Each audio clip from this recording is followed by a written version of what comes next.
Thursday night, I got a tip from a law enforcement source indicating that a CBP agent was shot at near the Bridge of America point of entry in El Paso, Texas, which borders Ciudad Juarez.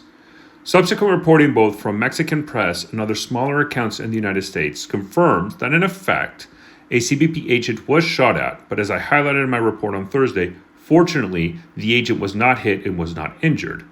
But the suspects who committed the shooting are being reported as being human smugglers trying to enter the United States. And I think this is the key aspect of this story. And that is, across northern Mexico,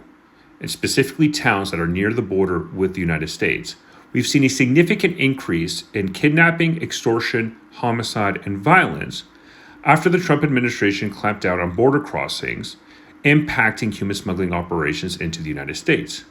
It's important to note that certain groups, much more sophisticated groups, have been able to adapt to this new border reality and are managing to still push migrants through the United States, but leveraging technology such as drone or tunnels to evade detection.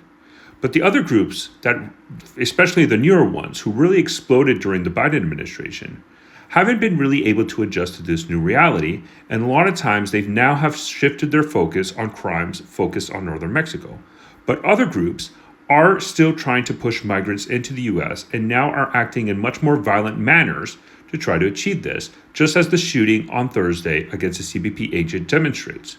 Again, I think it's important to note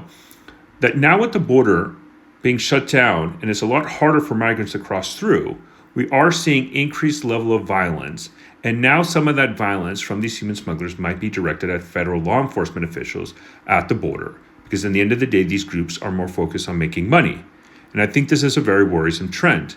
And I think not a lot of attention is also being given to the communities in northern Mexico who are suffering from high levels of violence and kidnappings to make up for revenue they lost during the human smuggling surge during the Biden administration.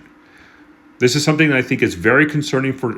border towns along the US-Mexico border. So this is something I'm definitely going to keep an eye on, specifically on these human smuggling networks, that some of them aren't even connected to cartels, and the vast majority of them simply pay a fee to see if there's other violent methods they will use to try to make money and push migrants in the US. If they don't have access to either drones or tunnels, are we simply going to see increased level of targeted attacks against Border Patrol and CBP along the border?